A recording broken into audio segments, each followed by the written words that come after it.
వానరోహం మహాభాగే దూతో రామస్య ధీమతః రామనామాంకితం చేదం పశ్య దేవ్యంగుళీయకం ప్రత్యయార్థం తవానీతం తేన దత్తం మహాత్మన. అమ్మా, నేను తెచ్చిన వాడిని వానరోహం మహాభాగే, నేను వానరుణ్ణమ్మా అన్నారు తప్ప కనీసం తన పేరు కూడా చెప్పుకోలేదు. అమ్మా హనుమని తీసుకొచ్చానమ్మా అని కూడా అనలేదు. నేను కేసరి పుత్రుణ్ణమ్మా అని చెప్పలేదు. అంజనా నందనుణ్ణమ్మా అని చెప్పలేదు. వానరోహం మహాభాగే దూతో రామస్య ధీమతః, బుద్ధిమంతుడైన రాముని యొక్క దూతనమ్మా. దూతో రామస్య ధీమతః రామనామాంకితం చేదం పశ్య దేవ్యంగుళీయకం ప్రత్యయార్థం తవానీతం తేన దత్తం మహాత్మన సమాస్విషి భద్రం తే క్షీణ దుఃఖ పలాహ్యసి. అమ్మా, ఇది అభిజ్ఞానమమ్మా, రాముడు పంపించిన ఉంగరమమ్మా.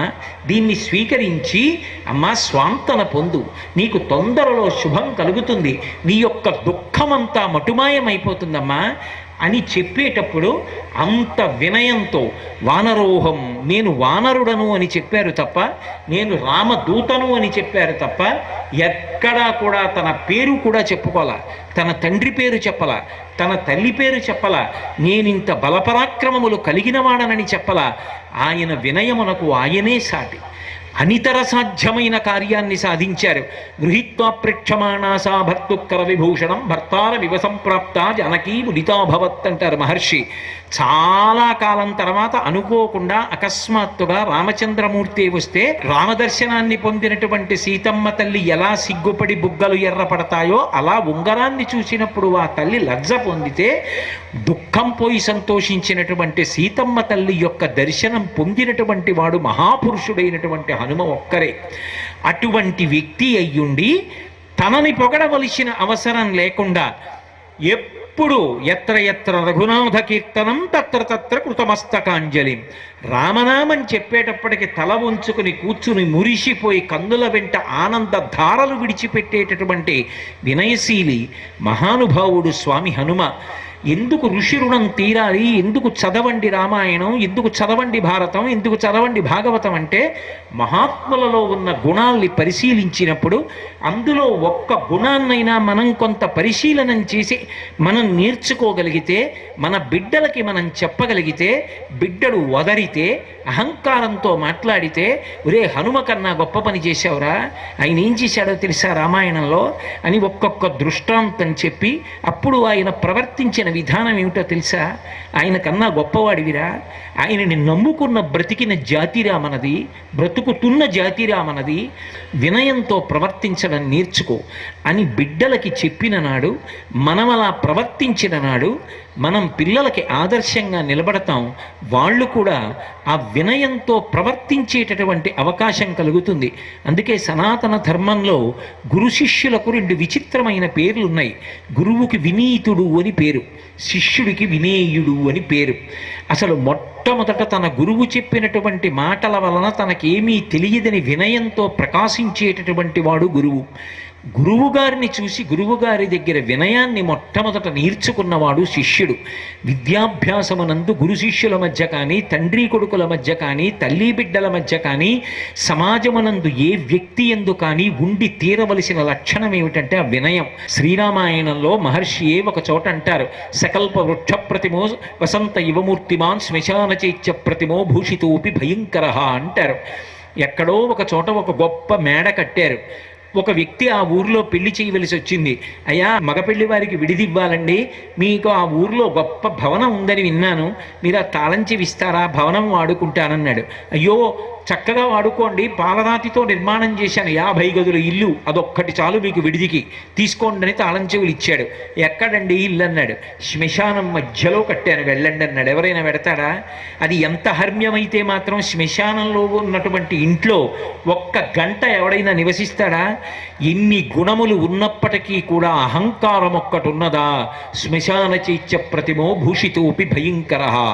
విద్య వినయముతో కలిసి ఉన్నదనుకోండి, దానిని మించినటువంటి భూషణము లోకంలో ఇంకొకటి లేదు. మాతా సమన్నాస్తి శరీర పోషణం, చింతా సమన్నాస్తి శరీర శోషణం, భార్యా సమన్నాస్తి శరీర తోషణం, విద్యా సమన్నాస్తి శరీర భూషణం. అమ్మలా శరీరాన్ని పోషించేటటువంటి వ్యక్తి లోకంలో ఉండదు. భార్యలా శరీరానికి సంతోషాన్ని ఇచ్చేటటువంటి వ్యక్తి లోకంలో ఉండదు. అలాగే చింతలా శరీరాన్ని శోషింపచేసేటటువంటిది లోకంలో ఉండదు.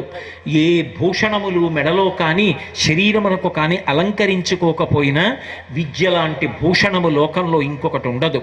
విద్య అన్న మాటకు అర్థం కేవలం చదువుకుని ఉండడము అని కాదు, వినయముతో కూడిన విద్య అని అర్థం. ఆ వినయం లేదనుకోండి, అది త్రాచుపాము చుట్టుకున్నటువంటి చల్లటి నీటి కడవ, శ్మశానములో ఉన్నటువంటి చైత్యము. ఆ వినయం ఎక్కడుందో అక్కడ 10 మంది చుట్టూ చేరుతారు.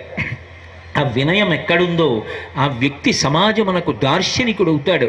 ఆ వ్యక్తిని మిగిలిన వాళ్ళందరూ ఆదర్శంగా తీసుకుంటారు.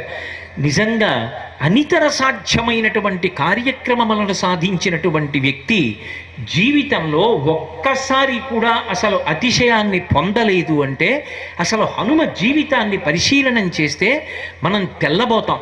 శ్రీరామాయణంలో అత్యంత క్లిష్టమైన సందర్భం ఒకటి ఏర్పడింది. ఇంద్రజిత్ యుద్ధానికి వచ్చాడు. ఒకరోజు సాయంకాలం ఆయన యుద్ధానికి బయలుదేరి వచ్చాడు. ఆయన ఒక పెద్ద మర్రి చెట్టు యొక్క కొమ్మల మధ్యలోకి వెళ్ళి నికుంభలా హోమం చేస్తాడు. చేసి ఒక నల్లటి మేకని బలి ఇచ్చి పైకి లేస్తాడు. ఆయన అలా పైకి లేచాడా, ఆయనకి రథం సిద్ధమవుతుంది. ఒకసారి ఆ రథంలో కూర్చున్నాడా, ఇక ఎవ్వరికీ కనపడడు, అంతర్హితుడైపోతాడు. మేఘనాథుడు అని పేరు. మేఘమండలంలోంచి బాణ పరంపర కురిపించేస్తాడు. ఒకరోజు మధ్యాహ్నం వేళ అలా నికుంభలా హోమం చేయడానికి వెళ్ళాడు. ఆ హోమాన్ని పూర్తి చేశాడు. ఆయనకి దేవతానుగ్రహంగా స్వర్ణమయమైనటువంటి రథం వచ్చింది. ఆ రథం ఎక్కాడు, మేఘమండలంలోకి వెళ్ళిపోయాడు. ఎవ్వరికీ కనపడడు. ఆయన ఆ రోజు సాయంకాలం చేసినటువంటి యుద్ధానికి 67 కోట్ల మంది వానరుల్ని కొట్టాడు. 67 కోట్ల మంది వానరులు మహావీరులైనటువంటి వారు రామలక్ష్మణులతో కలిపి పడిపోయారు. రాముడు కూడా ఇతను మన లక్ష్యమునకు దొరకడు, ఎక్కడో మేఘములలో అంతర్హితుడైపోయాడు. ఈ బాణములను ఓర్చడం వినా ప్రతిఘటించే అవకాశం లేదు. లక్ష్మణ ఓర్చుకుని స్పృహని పొంది ఉండు చాలు అని నేల పడిపోయాడు. ఒళ్ళంతా బాణాలు తూట్లు కింద కొట్టేశాయి.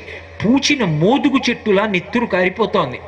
ఒక్క వానరుడంటే ఒక్క వానరుడు యుద్ధభూమిలో లేచి తిరుగుతున్నవాడు లేడు. ఇంద్రజిత్ శక్తి తెలుసు కాబట్టి విభీషణుడు వెళ్ళిపోయాడు, దొరకలేదు. స్వామి హనుమ ఏ అస్త్రము చేత బంధింపబడరు కాబట్టి హనుమ ఒక్కరే ఉన్నారు. శ్లోకంలో వాల్మీకి మహర్షి చెప్పినది 67 కోట్ల మంది వానరులు జాంబవంతుడితో కలిసి పడిపోయారు. ఇంతమంది వానరులు, కొంతమందికి కాళ్ళు తెగిపోయాయి, చేతులు తెగిపోయాయి, కంఠాలు తెగిపోయాయి, వీపులు తెగిపోయాయి, నెత్తురు నదులై ప్రవహిస్తోంది.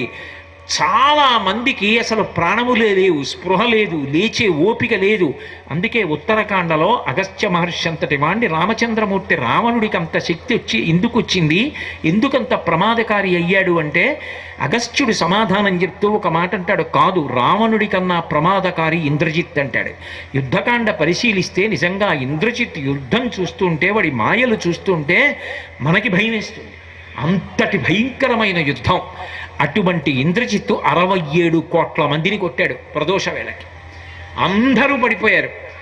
సంతోషంగా విజయశంఖాన్ని పూరించుకుంటూ లంకాపట్టణంలోకి వెళ్ళిపోయాడు. అయిపోయింది నాన్నగారు, రామలక్ష్మణులతో సహా వానరుడన్నవాడు లేడు, పడగొట్టాను యుద్ధభూమిలో అన్నాడు. విభీషణుడు ఒక్కడే ఉన్నాడు. స్వామి హనుమ వచ్చి పక్కన చేరారు. ఒక కాగడా పట్టుకుని, అసలు ఎవరైనా ప్రాణాలతో ఉన్నారా ముఖ్యులైన వాళ్ళు, లేకపోతే అందరూ వెళ్ళిపోయారా అన్నది చూడ్డానికి కాగడా పట్టుకుని వెతుకుతున్నారు. అందరిలో పెద్దవాడు, బ్రహ్మ యొక్క అంశలో వచ్చినవాడు జాంబవంతుడు నేల మీద పడిపోయి ఉన్నాడు. విభీషణుడు కాగడా పట్టుకుని అడిగాడు, తాతా కుశలమేనా అని అడిగాడు. జాంబవంతుడు అన్నాడు, నాయన ఇంద్రజిత్ కొట్టినటువంటి బాణ పరంపరకి నాలో ఉన్నటువంటి నెత్తురు ఓడిపోయింది. నేను కనురెప్పలు పైకెత్తి చూడలేకపోతున్నాను. కానీ హనుమాన్ వానరశ్రేష్ఠ ప్రాణాం ధరయతే క్వచిత్ అని అడిగాడు. వానరులలో శ్రేష్ఠుడైన హనుమ బ్రతికి ఉన్నారా అని అడిగాడు జాంబవంతుడు. విభీషణుడు అన్నాడు, తాత నువ్వు అడగవలసినది రామలక్ష్మణులు కుశలముగా ఉన్నారా అని అడగాలి. హనుమ కుశలముగా ఉన్నారా అని అడిగారేం తాత అని అడిగారు. అడిగితే వెంటనే జాంబవంతుడు అన్నాడు, అస్మిన్ జీవతి వీరేతు హతమప్య హతం బలం హనుమజ్జుజ్జిత ప్రాణి జీవంతోపి వయం హతాహ అన్నాడు. మొత్తం వానరులు రామలక్ష్మణులతో కలిసి పడిపోయినా కూడా నష్టం లేదు. హనుమ ఒక్కరు బ్రతికి ఉంటే మళ్ళీ అందరూ బ్రతుకుతారు. అందరూ బ్రతికి ఉన్నా హనుమ ఒక్కరు పడిపోతే బ్రతికి ఉన్న వీళ్ళందరూ పడిపోతారు. హనుమాన్ వానరశ్రేష్ఠ ప్రాణాం ధరయతే క్వచిత్ అని అడిగాడు. వానరులలో శ్రేష్ఠుడైన హనుమ బ్రతికి ఉన్నారా అని అడిగాడు జాంబవంతుడు. విభీషణుడు అన్నాడు, తాత నువ్వు అడగవలసినది రామలక్ష్మణులు కుశలముగా ఉన్నారా అని అడగాలి. హనుమ కుశలముగా ఉన్నారా అని అడిగారేం తాత అని అడిగారు. అడిగితే వెంటనే జాంబవంతుడు అన్నాడు, అస్మిన్ జీవతి వీరేతు హతమప్య హతం బలం హనుమజ్జుజ్జిత ప్రాణి జీవంతోపి వయం హతాహ అన్నాడు. మొత్తం వానరులు రామలక్ష్మణులతో కలిసి పడిపోయినా కూడా నష్టం లేదు. హనుమ ఒక్కరు బ్రతికి ఉంటే మళ్ళీ అందరూ బ్రతుకుతారు. అందరూ బ్రతికి ఉన్నా హనుమ ఒక్కరు పడిపోతే బ్రతికి ఉన్న వీళ్ళందరూ పడిపోతారు. అందుకే నేను హనుమ బ్రతికి ఉన్నారా అని అడుగుతున్నాను అన్నాడు. కానీ ఇది పక్కనే ఉన్న హనుమ విన్నారు. ఆయన ఏమనాలి? ఆయన రాక్షసుడు విభీషణుడు కాబట్టి ఈయనకి తెలియదు నా శక్తి. జాంబవంతుడు చెప్తున్నాడు, చూసావా నేనంటే ఏమిటో అని కనుబొమ ఇలా ఎగరయ్యాలి అనాలి. ఆయన వెంటనే వినయాదభ్యువాదయత్ వంగి జాంబవంతుడి పాదములు పట్టుకొని, తాతా హనుమ నీ కుశలం అడుగుచున్నాడు, నమస్కరించుచున్నాడు అన్నారు. ఆయన అన్నాడు, నాయన ఉత్తర క్షణం ఈ లంక నుంచి నువ్వు బయలుదేరాలి. ఎక్కడో దక్షిణ తీరంలో లంకాపట్టణం, ఎక్కడో ఉత్తర తీరంలో కైలాస పర్వతం. ఆ కైలాస పర్వతం దగ్గరికి వెళ్ళాలి. కైలాసము పక్కన వృషభము అనబడేటటువంటి పర్వతం ఉంది. అక్కడ పరమశివుడు తన యొక్క త్రిశూలాన్ని ధనస్సుని నిలబెడతాడు. అక్కడే ఆదిశేషుడు ఉంటాడు. అక్కడే ఒక వేదిక మీద విశ్వకర్మ సూర్యుడి యొక్క తేజస్సు పెరిగిపోతే ఆ ఉరిపిడి పట్టి కొంత తేజస్సుని తగ్గించేశాడు. ఆ వేదిక ఉంటుంది అక్కడ. ఎందరో మహాత్ములు సంచరిస్తుంటారు. బ్రహ్మగారి గృహం ఉన్నది. రెండు పర్వతముల మధ్యలో ఓషధీ పర్వతం ఉంది. ఆ ఓషధీ పర్వతంలో 4 ఓషధులు ఉన్నాయి. మృత సంజీవని, విశల్యకరణి, సువర్ణకరణి, సంధానకరణి అని 4 ఉన్నాయి. ఆ 4 ఓషధులు తీసుకురావాలి. నువ్వు వెంటనే ఆ ఓషధులు తీసుకొస్తే వానరులు బ్రతుకుతారు. అవి అధిష్టాన దేవతలు కలిగినవి. ఎవరి కొరకు తేబడ్డాయో వాళ్ళు బ్రతుకుతారు. అందుకని రాక్షసులు కూడా అక్కడ మరణించి ఉన్న బ్రతకరు, వీళ్ళే బ్రతుకుతారు. కాబట్టి నువ్వు ఆ 4 ఓషధులు తేవాలన్నారు. నిజంగా ఆ రోజు చీకటి పడిపోతోంది. ఎక్కడో లంక, ఎక్కడో ఉత్తర దిక్కున కైలాస పర్వతం. తాత ఇప్పుడు అవుతుందా అనో మాట అనొచ్చు హనుమ. ఈ మాట జాంబవంతుడు చెప్పినటువంటి ఉత్తర క్షణంలో ఆకాశంలో ఒక మెరుపు మెరిసినట్టయింది. మనోజవం మరుతతుల్య వేగం జితేంద్రియం బుద్ధిమతాం వరిష్టం. మహానుభావుడు ఒక్క గుదుటున బయలుదేరి కైలాస పర్వతం దగ్గరికి వెళ్ళిపోయారు. ఈ స్థానములన్నీ చూశారు. వృషభ పర్వతం దగ్గరికి వెళ్ళారు. 2 పర్వతాల మధ్యలో ఓషధీ పర్వతాన్ని చూశారు. ఓషధీ పర్వతం హనుమ వస్తున్నారు, ఓషధుల్ని తీసుకెళ్ళిపోతారని కనపడకుండా వాటిని దాచింది. నా స్వామి అయినటువంటి రామచంద్రమూర్తి కార్యానికి పనికి రాకుండా ఓషధుల్ని దాస్తావానని ఆ సంజీవని పర్వతాన్నంతటినీ పెల్లగించి చేత్తో పట్టుకుని ఆకాశ మార్గంలో కించిత్ శ్రమ పడకుండా కాంచనలంక ఉన్నటువంటి దక్షిణ తీరానికి చేరి యుద్ధభూమిలో దింపారు. వాళ్ళందరూ పరమ సంతోషంగా లేచి నిలబడ్డారు. 67 కోట్ల మంది వానరులు రామలక్ష్మణులు ఒక్కసారి సంతోషించి పైకి లేచారు. ఆశ్చర్యపోయాడు ఇంద్రజిత్. తెచ్చిన పర్వతం అహంకరించిందని అక్కడ వదిలిపెట్టలేదు. ఏ పర్వతాన్ని తీసుకొచ్చారో ఆ పర్వతాన్ని మళ్ళీ అంతే జాగ్రత్తగా తీసుకెళ్ళి ఎక్కడ ఉందో అక్కడే ఉంచేశారు. మహానుభావుడు, నువ్వు అహంకరించావు కదా, ఈ పర్వతాన్ని ఇక్కడే ఉంచేస్తాను, పనికొస్తుంది, మళ్ళీ ఎవరైనా పడిపోతే అనలేదు. ప్రయోజనమైపోగానే మళ్ళీ ఆ పర్వతాన్ని పట్టుకెళ్ళి యథాస్థానంలో పెట్టి మళ్ళీ వెనక్కి తిరిగి యుద్ధానికి వచ్చారు. ఆయన లేని నాడు అసలు రామరావణ యుద్ధం ఎక్కడుంది, రామాయణం ఎక్కడుంది? అందుకే రామాయణ మహామాలారత్నం వందే అనిలాత్మజం. రామాయణ మహామాలకంతటికి నాయకపు పూస ఎవరు అంటే హనుమ. ఆయన విజయ గాథ ప్రతి దాంట్లో ఆయన అతిశయించడానికి, వక్షస్థలాన్ని విరుచుకుని నిలబడడానికి, గర్వంతో ప్రవర్తించడానికి అవకాశం ఉన్నా ఎక్కడ అలా ప్రవర్తించారు.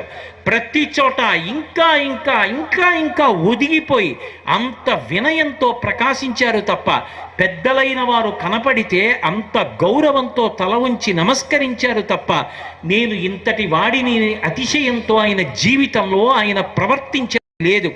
హనుమ యొక్క విజయగాథ నుండి దేశకాలములతో సంబంధం లేకుండా మనం అందరం నేర్చుకోవలసినటువంటి పరమోత్కృష్టమైన సందేశం ఆయన వినయమే.